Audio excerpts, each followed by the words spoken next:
Welcome to the Daily Cash Flow. My name's George Robson. I'm Peter Siegel. And today we're going to talk about how everything equals opportunity. We're going to talk about MBA or not to MBA. Good one. And the coronavirus. You say it's so lightly. I know. Yeah, it makes it sound nicer than it is. Yes. So, some heavy stuff today. Let's get into it. Yeah.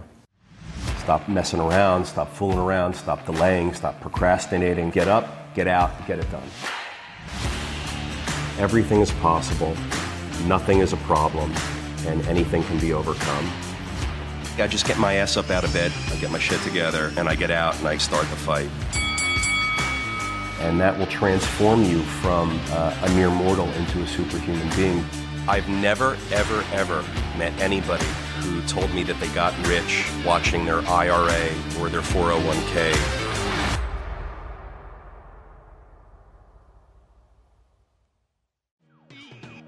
Peter, can you talk a little bit about this whole idea of everything equals opportunity? So the concept that everything is an opportunity is really a fundamental core belief that I think is present in every successful person and every positive thinking person. It's up to us every day, day in and day out, to work on our radar screen so that we're picking up these opportunities, finding them, identifying them. And then that, combined with a get up and go mindset that we've talked here about before, gives us the ability to really take action on these opportunities. And the opportunities can be little things or very, very significant things that happen in our life. For example, everything from getting a great deal at a garage sale to finding your true love, maybe identifying the spark for that great idea for a business that you've been thinking about for a while. Just having that awareness. Yeah. Awareness is key, but really identifying what the opportunity is and what you're going to do about it is key as well. A lot of slice of life moments that happen every day for all of us. Being in a grocery store, waiting online at a crowded cashier line at a grocery store, and then a cashier goes to the adjacent line that was previously closed, turns on the light, and now that's open. What are you going to do? You're going to stand there? You're going to rush over and be the first one in that line? That's a fun one that I see all the time. I see it every time when I go to a store or a grocery store, any kind of store. It's a big thing because a lot of people, as soon as you get in a line, and you feel even a little bit of resistance, you're on your phone. You're like, I could just there. And it's a pretty good analogy for life of just being buried in whatever the thing is in front of you and not being aware of the opportunity that's in front. Yeah, just right next to you. Be ready. Yeah.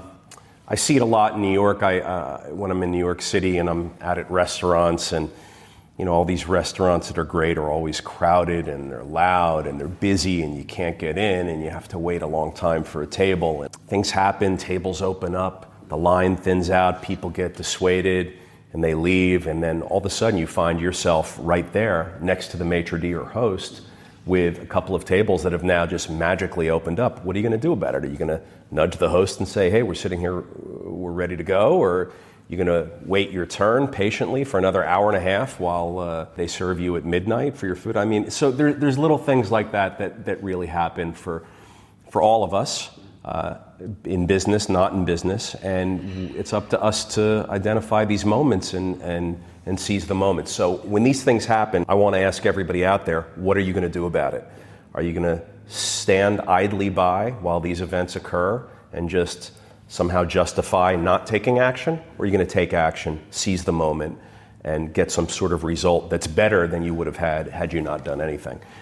So I like to challenge myself all the time. I say, Peter, what are you going to do about it? And I want to challenge people who listen to this. What are you going to do about it? Yeah, and I think a lot of that, it's interesting with everything equaling an opportunity. It's not just the radar. It's not just seeing the opportunity. It's the action. And you've talked about this before about the difference between discerning what's necessary or having an idea and actually executing on the idea are two different things. Right. Yeah.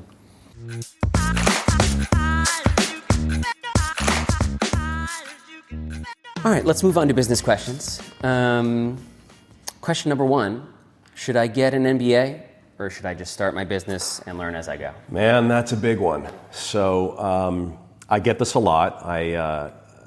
I'm plugged in with my alma mater where I went to school, with the business school, and so I'm constantly thinking about this topic throughout different times of the year. It's a great question.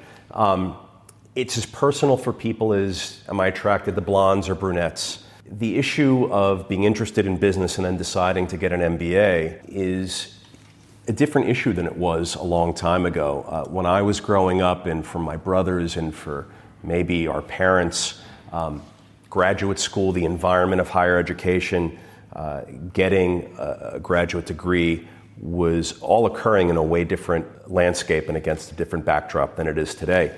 You know, we used to make decisions about going to college and going to graduate school based on increasing our employability and increasing our potential earnings. Nowadays, with the internet and with the way the world economy has evolved since then, since that time, really it's different for all of those reasons. The internet being the biggest one, where for no money, for free, if you have the drive and you have a plan, you can use the internet to sell things, to sell products and services, to earn and network. And people are gaining skill sets in a way that are different than how they gained them before. You know, it used to be necessary to get an MBA if you wanted to get a job. And corporate hiring is very, very different now. And now really the primary advantages of getting an MBA, if you find that you're interested in business, is if you decide that you want to work at Deloitte or McKinsey. Stereotypically, a lot of young people conclude, without really knowing better, I want to work at McKinsey. That's what I want to get my MBA for. And I always find that funny because I hear that 8 out of 10 times with people that they want to be at McKinsey, and it's a very funny thing. Meanwhile, McKinsey and Deloitte hire from really only a small handful of schools that are putting out MBA students, and for the rest of the world, it's just an impossibility.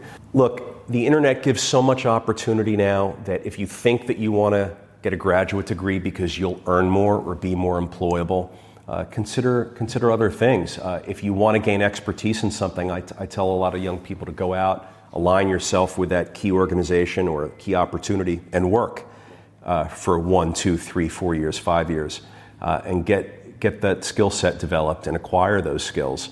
Because if you're not going to work at McKinsey and if you're not going to work at Deloitte and you're interested in business, you got to be an expert in a lot of different things. We've talked about that here. So specialization in one narrow core focus is great, but in order to succeed today, we want to be specialized in many different areas, not just in one thin area. So I tell people to, if you're not going to work for McKinsey and get your MBA for that reason, to go out and get to work. It kind of goes back to something we've talked about before, of knowing your goals and really knowing yourself, and that it may very well be that an MBA is necessary, but it takes really knowing exactly what you want to do before making that decision. 1,000,000%. And the admission and enrollment trends right now at colleges and graduate schools all over the place are really under attack, because the marketplace for young people seeking to design a career or a skill acquisition path for their 20s is way different than it was, and people are going out and starting businesses, and they're working for companies in these Swiss Army knife types of roles, and these are new skill sets and new roles that are around today that weren't around before.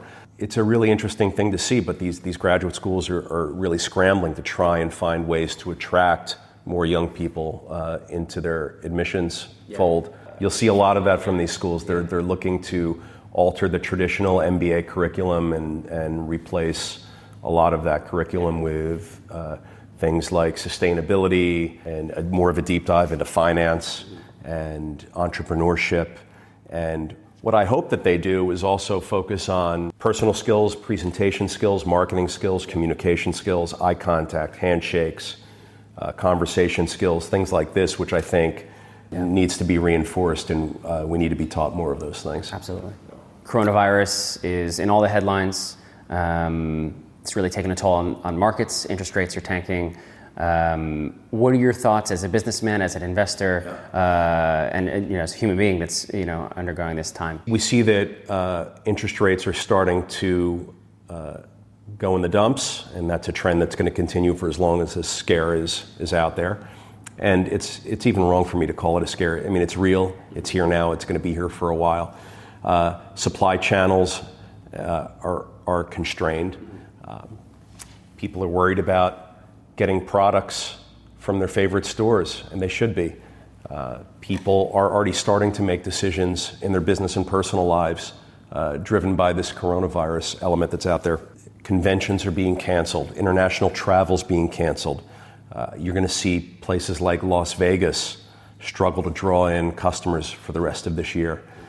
You're going to see airlines start to slash prices. I've already seen it. There's one leg that I do frequently. It's typically $480. I looked this morning, it was $90. I think the airlines are going to be doing more of that. We make adjustments in our personal lives to deal with all of that. A little bit of fear, a little bit of protecting ourselves and our families. You know, maybe we're going to hunker down at home some more. Maybe we're not going to go out. Maybe we're going to go to the store once a week and get as much as we can, whatever's there on the shelves that hasn't been stopped in the supply chains, versus every other day. And I think that that's going to continue to persist for really the remainder of this year, and it's going to affect prices for goods and services. It's going to affect people's ability to earn money. It's going to affect corporations' abilities to produce and ship product and sell product. So really everything that we're used to in our daily lives that we probably take for granted is going to be highly affected. As an investor, so as we know that I invest in and develop multifamily income-producing real estate. And so this is a category that I think is going to actually be very stable and flourish during this scary time and this pivotal time. That's interesting. Why do you say that? Well, in real estate, by the time the coronavirus effects trickle to real estate, people are going to be signing leases for new commercial spaces at a slower clip, for new office space at a slower clip. And after they decline to sign that lease, they're going to go back home to their apartment, lock their door, cook their food, and when the first of the month comes, they're going to send in the rent check because they need a place to live. And so income-producing real estate, apartment buildings continue to be a great place to put money and to be invested in during times of fear and uncertainty, and as well as many other times, during times of prosperity and the upswings and the arcs and curves, and also during times of contraction, times of expansion. Real estate, commercial income-producing real estate and apartment buildings have outperformed most every other asset class. And so here we are with this coronavirus situation going on. And I know that the last place I want to be right now, especially after the past week, is the stock market. So where are you going to put your money? Are you going to put your money in T-bills, which are paying next to nothing, as we see, because the Fed's cutting rates again? Are you going to look for opportunities? And if you're going to look for opportunities, what are those opportunities going to be? I suggest trying to find a local market expert that makes investing in commercial income-producing apartment buildings available to you if you're an accredited investor. Siegel Capital makes these opportunities available, so you can always check in with us or DM me or PM me and see what we have available for the accredited investor. Now, you have to be an accredited investor, but times like now with the coronavirus fears and with interest rates plummeting are perfect times to reallocate cash and look at your investments and try and get into some income-producing real estate. Yeah, and this kind of goes back to, again, the everything equals opportunity thing. Is a lot of people would look at something like the coronavirus or times of uncertainty or unexpected incidences as, well, this is just out of my control and I just can't do anything about this. And those are actually the moments where the greatest amount of action, the greatest amount of execution is necessary to take advantage of what are you going to do about it? Right, yeah. What are you going to do about it? Things happen every day in our lives, good, bad, neutral. What are we going to do about it? So we have to make these decisions, and we have to have a radar screen that allows us to make these decisions. And we have to have that attitude, that get up and go attitude that will then also enable us to make decisions. Making decisions is important. Making good decisions is even more important. And you have to have a get up and go attitude combined with a good radar screen to pick out these opportunities. So yeah, I mean, for me, I continue to operate our portfolio of apartment buildings. I continue to look for new opportunities of apartment buildings to purchase. With commercial income producing real estate, if in fact you are an expert at your local markets where you own, you'll be able to identify in up markets and down markets all of the time where to position yourself to be in the right place to make money. Whether it's buying, whether it's financing, whether it's value add projects, there's always opportunities. Yeah. All right, fantastic. Thanks, Peter. Thank you. All right, let's move on to Zest Quests.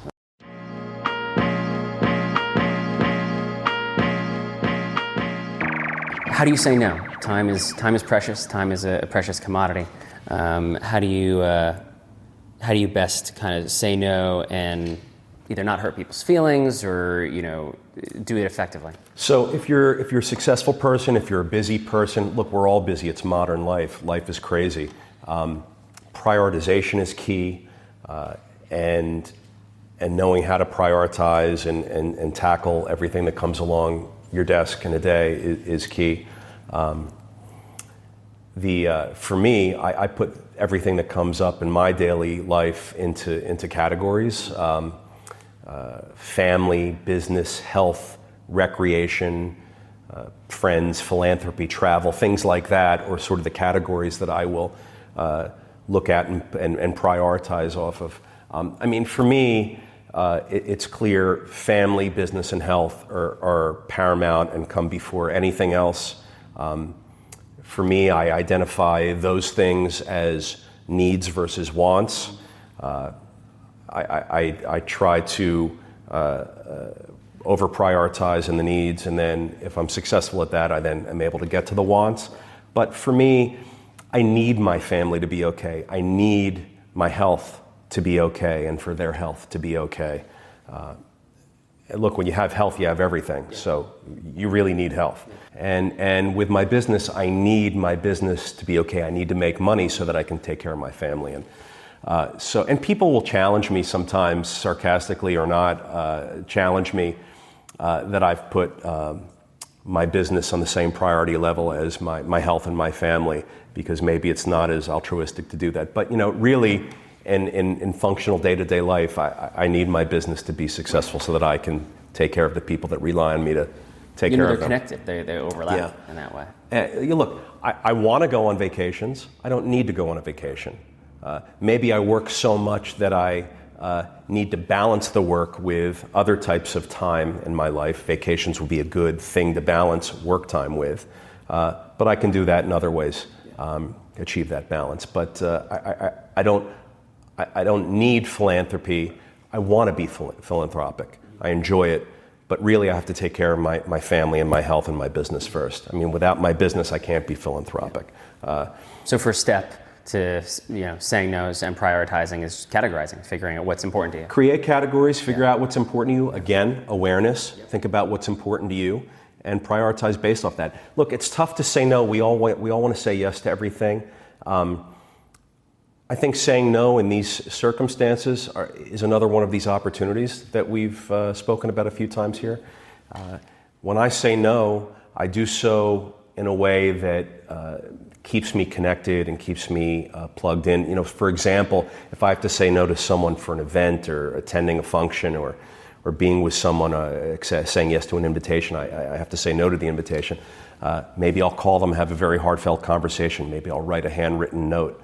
I'm so sorry I can't come. Very too often we just simply check the regrets box and send it in. And while that's fine, we send the message we can't come. We're saying no. If you do that too much, you risk losing the connection and losing the fire.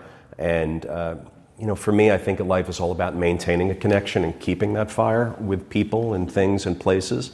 And so I'll look for those opportunities. If I have to say no, I'll send an outsized bouquet of flowers. Or if I have to say no, I'll send some other personalized gift. Or if I have to say no, I'll pick up the phone and I'll find the right moment to call you, and we'll reconnect over a nice long phone call, and we'll agree that we'll have to see each other next time. But I think it's important for us to do that with everyone and everything in our lives, because that's how you stay relevant, that's how you stay connected, It's how you stay plugged in with the things and the people that are important to you. So if you have to say no, but say no in a big way. And make it memorable. Make your no memorable. And that's another opportunity. It's a huge opportunity. It's that situation where saying no seems like it's only going to be a negative, and that can actually be way more of a positive than just showing up to the event itself. The way in which you say no could actually set you apart. Yeah, I think we all know people that live their lives in this sort of perpetually overbooked fashion. Yeah. I mean, it's really incredible. I mean, there's no time for anything. It's easy to do nowadays. It's easy to do, and we all do it. It's a little bit much. It's stressful sometimes. So it's a real skill to be able to say no. Just when you say no, say it in the right way and say it in a big way, maybe in a memorable way as well. Yeah. So, last question. Do you have any unusual habits or absurd things that you love? Unusual habits or absurd things. I mean, in my life, people have often referred to me as absurd many different times. I'd say when I was a kid, I used to bounce my head up and down on the pillow at night to help me fall asleep. Did that work?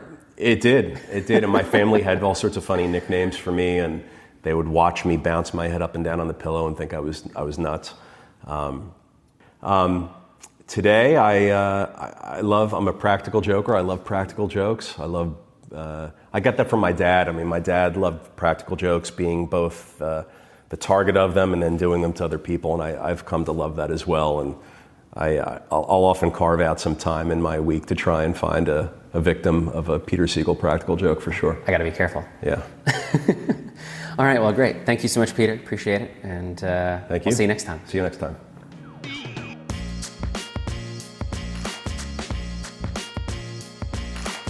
If you like what you just heard, you can subscribe to The Daily Cash Flow on iTunes or wherever you listen to podcasts. And we'd love it if you left us a review. You can follow us on Twitter and Facebook @SiegelCap and on Instagram @Siegel.cap. As always, if you're an accredited investor, go to SiegelCapital.com and take our survey to see if you qualify to take part in one of our apartment building deals. That's SIEGEL Capital.com.